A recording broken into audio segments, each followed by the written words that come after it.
कलाकार रहा है, उसका नाम अभी मैं रिकलेक्ट नहीं कर पा रही हूँ, जो सब्जी बेच बेच के अपना गुजारा कर रहा है। इस दौर में हमें किसी स्टेट में चुनाव है तो चुनाव करने का काम सरकार का नहीं होता है। देश के हर कोने से आत्महत्या की ये जो खबरें हैं ये बाहर निकल के आई। हर 4.5 घंटे में एक शख्स आत्महत्या कर रहा है। 50,000 कम में 25,000 अगर हो जाता है तो 25,000 में आप क्या बच्चों की फीस देंगे, क्या मकान का किराया देंगे, या आप अपने घर ले रखा है तो उसकी EMI कैसे चुकाएंगे। नमस्कार, आप देख रहे हैं सत्ता विमर्श और मैं हूं किरण राय। उत्तर प्रदेश के गाजियाबाद स्थित इंदिरापुरम से एक ऐसी खबर आई जो दिल दहलाने वाली थी। यहाँ एक कपल निखिल और पल्लवी ने आत्महत्या कर ली फांसी लगाकर, और अपने पीछे छोड़ गए अपना 9 महीने का एक बेटा।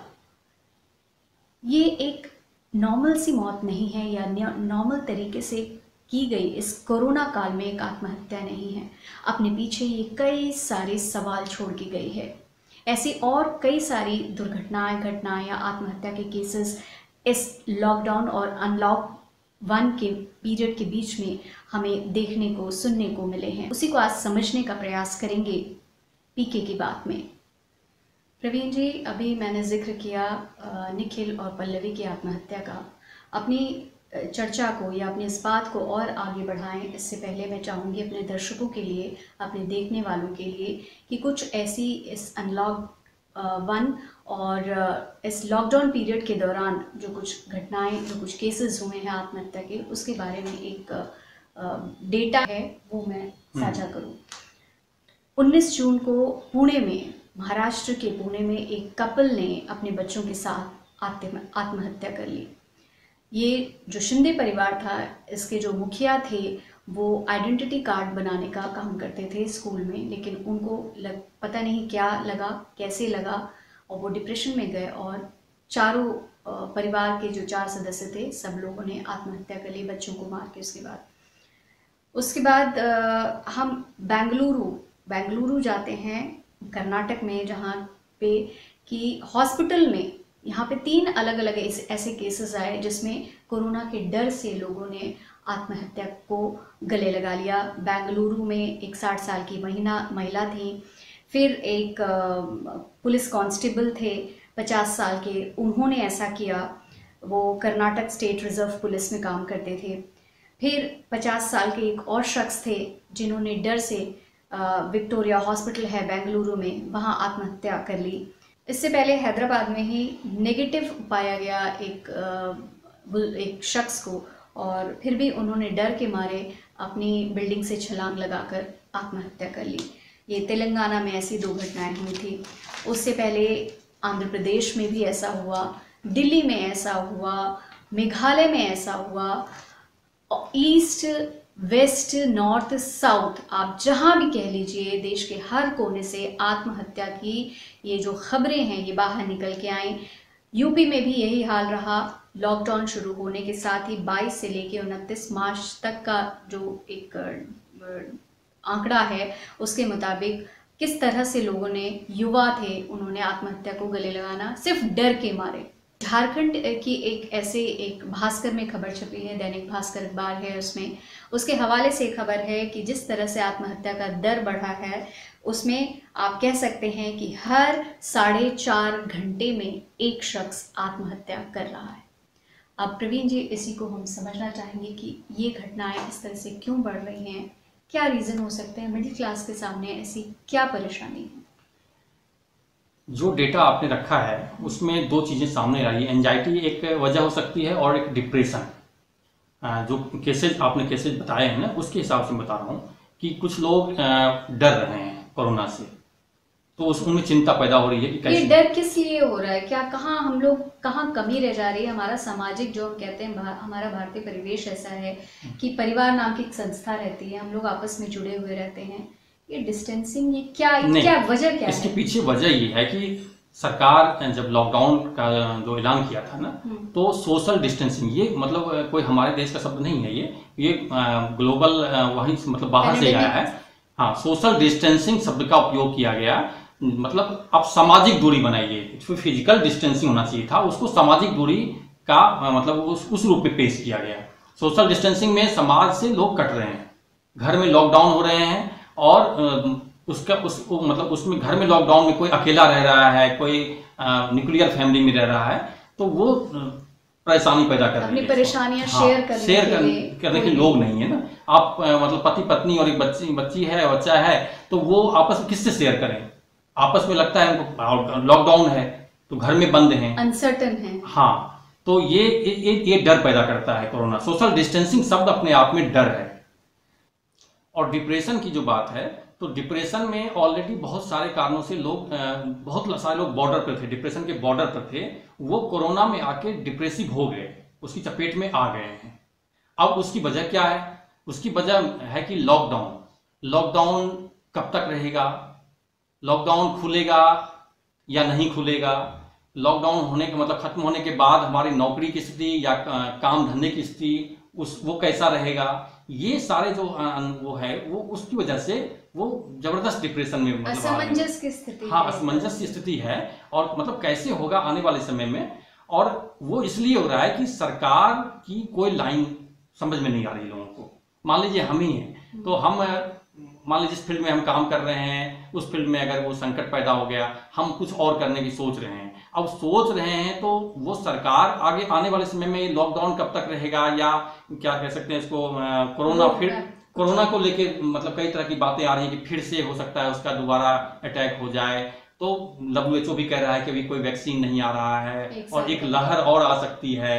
तो ये सारे जो कंफ्यूजन की स्थिति है, असमंजस की स्थिति है, तो इस पर सरकार का कोई एक स्पष्ट लाइन नहीं है कि वो हाँ ये होने वाला है या ये होगा तो हम इसके लिए खड़े हैं। तो ये बड़ा संकट है, और इस वजह से लोग जो है डिप्रेसिव हो रहे हैं, लोगों में चिंताएं बढ़ रही हैं, और इसी वजह से मुझे जो लगता है कि इस वजह से मतलब बड़ी वजह है ये मिडिल क्लास के लिए खास तौर नहीं, मिडिल क्लास के लिए सबसे बड़ा संकट मिडिल क्लास के लिए तो है ही भाई। गरीबों के लिए या जो भी BPL कार्डधारी हैं या जो बिलो पॉवर्टी लाइन, तो वो उनके लिए तो सरकार है। सरकार कहती है गरीबों के लिए सरकार होती है। जो मिडिल क्लास है उसका संकट ये है कि मान लीजिए कि यहाँ पर किसी को 50,000 रुपये तनख्वाह पर नौकरी कर रहा है, ठीक है। पहली स्थिति ये है कि किसी की तनख्वाह कम कर दी गई, कंपनी ने कहा कि भाई 50% डिडक्ट करके आप काम कर सकते हैं तो कर लीजिए। तो पहली तो दिक्कत वही हो गई। ये 50,000 कम में 25,000 अगर हो जाता है तो 25,000 में आप क्या बच्चों की फीस देंगे, क्या मकान का किराया देंगे, या आप अपने घर ले रखा है तो उसकी EMI कैसे चुकाएंगे, कार का लोन कैसे चुकाएंगे। तो ये पहली स्थिति है। दूसरी स्थिति, नौकरी चली जाएगी। बहुत सारे लोगों की नौकरी गई है, करोड़ों लोगों की नौकरी गई है, उसमें मिडिल क्लास का भी हिस्सा है। उसका भी डेटा सामने आएगा। हाँ, आने वाले समय में आएगा। तो अब वो नौकरी जिसकी चली गई और EMI का घर है या EMI का कार है, और घर में स्थिति है कि घर से हम प्रॉपर्टी बेच के यहाँ हमने घर खरीदा, तो वो उस स्थिति में कैसे करेगा वो काम? तो हम ना इधर के रहे ना उधर। तो उसके लिए संकट है कि मतलब वो समझ नहीं पा रहा है कि हम आगे कैसे सरवाइव करें। नौकरी का संकट है, नौकरी मतलब जो नौकरी जा रही है तो नौकरी मिलने का सवाल तो बहुत मुश्किल है। और नौकरी मिलेगी तो वो मजदूरों वाली नौकरी जिसमें वो सर्वाइव नहीं कर पाया। कोई IT इंजीनियर है और उसको कोई कहेगा कि भैया तुम यहाँ दिन भर छड़ उठाओ या सीमेंट का बोरी उठाओ, तो वो संभव नहीं है उससे। जैसे हाल ही में अभी सोशल मीडिया पे काफ़ी वायरल हुई थी कि एक स्कूल के मास्टर जी हैं और वो मजदूरी करने के लिए मजबूर हो गए हैं। अब पता नहीं कितनी सही है कितनी गलत, लेकिन सोशल मीडिया पे बहुत वायरल हुआ। ये तो खैर वायरल क्या है, एक बहुत अच्छा कलाकार रहा है, उसका नाम अभी मैं रिकलेक्ट नहीं कर पा रही हूँ, जो सब्जी बेच के अपना गुजारा कर रहा है। तो इस तरह की कई ऐसे, अब एक एग्जांपल सुशांत सिंह राजपूत का ले लीजिए। वो ऑलरेडी डिप्रेशन, वो सब कुछ, हाँ, वो डिप्रेशन का ट्रीटमेंट चल रहा था। और वो कह रहे हैं कि लॉकडाउन के पीरियड में वो अपने डॉक्टर से नहीं मिल पा रहे थे। वो डिप्रेशन का जो ऐसा मतलब ये मरीज होता है कि उसको डॉक्टर से आमने सामने बैठ के बात करनी होती है, काउंसलिंग होती है, और उसमें वो चीजें नहीं हो पा रही थी। वो लगातार डिप्रेसिव होते गए और अंततः वो उन्होंने जीवन अपना समाप्त कर लिया। कहने का मतलब यह है कि जो लॉकडाउन है, भले वो कोरोना की वजह से हुआ है, और लॉकडाउन जो है किसी भी व्यक्ति के पर्सनैलिटी और उसको क्या कह सकते हैं, कैरेक्टर, पर्सनैलिटी और कैरेक्टर दोनों को प्रभावित करता है। और ये उसको कह सकते हैं कि उसके इम्तिहान का भी वक्त है, अगर इस तरह से। हाँ, वो अभी मतलब वही कहूँ तो ये जो उसका चारित्रिक जो व्यक्ति और व्यक्तित्व जो होता है, पर्सनैलिटी होता है, वो दोनों को प्रभावित कर रहा है, और उस वजह से उसके आपस में मतलब जो रिश्ते नाते हैं वो भी खराब हो रहे हैं, मतलब टूट रहे हैं रिश्ते। घर में मान लीजिए कि है तो वो कहते हैं कि वो घर में रहता है तो रिश्ता बनता है बढ़िया, लेकिन वो रिश्ते टूट रहे हैं क्योंकि बहुत सारी चीजों को लेकर एक हद तक आप रिश्ते, हाँ, क्योंकि जिसे कहते हैं इतिहास गवाह है कि हर एक युद्ध, हर एक जब भी क्रांति होती है उसका एक ही रीजन रहता है, इकोनॉमी। हाँ, जब आर्थिक अर्थतंत्र जब आपका सही नहीं रहेगा तो विघटन जैसी स्थिति पैदा होती है और क्रांतियां होती हैं। अब इसी तरह घर में अगर कोई रह रहा है, 1 महीने तक चल गया, 2 मिडिल क्लास की अगर बात करें 2 महीने तक चल गया, लेकिन उसके बाद क्या उसका फ्रस्ट्रेशन लेवल बढ़ेगा। इसमें मैं एक चीज और कहना चाहूंगा कि सरकार का काम है कि किसी तरह से कोरोना संकट से हमें बाहर निकलना है। इस दौर में हमें किसी स्टेट में चुनाव है तो चुनाव करने का काम सरकार का नहीं होता है, बिल्कुल वो काम पार्टी करती है, पार्टी के अध्यक्ष करते हैं। लेकिन हमारे देश में दिक्कत इस बात की है कि हमारे प्रधानमंत्री चाहे वो यूपी में आत्मनिर्भर उत्तर प्रदेश रोजगार योजना का उद्घाटन करना हो तो प्रधानमंत्री करेंगे, बिहार में चुनाव का समय आ रहा है तो वर्चुअल रैली करना है तो प्रधानमंत्री करेंगे, और उसमें ऐसी ऐसी बातें की जा रही हैं जो कोरोना को डिस्ट्रैक्ट करता है, कोरोना संकट को डिस्ट्रैक्ट करता है। मतलब कोरोना की स्थिति है, हमें उससे निपटना है। इस वक्त जरूरत इस बात की है कि इस मैटर को, ये जो कोरोना संकट है, इसको एड्रेस किया जाए। इसके लिए हमें जागरूक बनाया जाए, जनता को जागरूक बनाया जाए, काउंसलिंग की जाए। कोरोना सिर्फ ये बीमारी से इम्यूनिटी बूस्ट करने की बात नहीं है, या पेंडेमिक की सिचुएशन में हॉस्पिटल जाके इलाज कराने की बात नहीं है। यहाँ बात उसकी मानसिक दशा की भी होनी चाहिए, और ये दशा और दिशा तय करना, क्योंकि प्रधानमंत्री को सब सुनते हैं तो एक उनसे ये भी एक्सपेक्टेशंस बढ़ती है कि वो आगे आए और लोगों के अंदर ऊर्जा भरें। हाँ, मतलब मेरा कहने का है कि एक डेनमार्क की प्रधानमंत्री, लेडी प्रधानमंत्री हैं, वो अपनी शादी बार बार टाल रही हैं। 3 बार शादी उनकी टल चुकी है, और 18 जुलाई का था और उस दिन ईयू की महत्वपूर्ण बैठक हो रही है, फेस टू फेस बैठक हो रही है, तो उस दिन का कैंसिल कर दिया उन्होंने। तो ये मतलब जब एक प्रधानमंत्री इस तरह कदम उठा सकती है तो हमारे प्रधानमंत्री अपने वर्चुअल रैली जो करते हैं, जो बिहार में चुनाव के लिए कर रहे थे, उसमें आप इस चीज को समझाने का प्रयास करिए कि हम आपके साथ खड़े हैं, आपको जो भी दिक्कत हो इस सेल पर आप फोन करिए, आपको ये सुविधा मिलेगी। अगर आपको मतलब दिक्कत है, फाइनेंशियल क्राइसिस है, तो उस स्थिति में क्या हो सकता है वो उसकी व्यवस्था इस नंबर पे आप कॉल करिए, ये मिलेगी।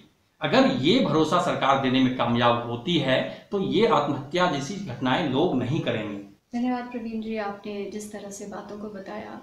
तो मिडिल क्लास के सामने दिक्कतें बहुत हैं, दुश्वारियां बहुत हैं, लेकिन यहाँ मैं ये भी ज़रूर कहना चाहूँगी कि हार मानने वाले व्यक्ति का या मानने वाली क्लास का नाम मिडिल क्लास नहीं है। दुनिया में जितनी भी क्रांति हुई है या जितने भी बदलाव हुए हैं वो इसी मिडिल क्लास के बदौलत हुए हैं। मिडिल क्लास जो कि पढ़ा लिखा है, अपने हक और हुकूक को अच्छे से जानता है। हमें उसी चीज़ को समझना है और उसको समझते हुए इस तरह के कदम उठाने से बचना है। और एक चीज़ और है कि खुल के अपनी बात रखनी है, अपने अपनों से रखिए, अपने दोस्तों से रखिए, और मिलके ये कारवां बढ़ाइए और चुप मत रहिए। फिलहाल के लिए इतना ही। देखते और सुनते रहिए सत्ता विमर्श।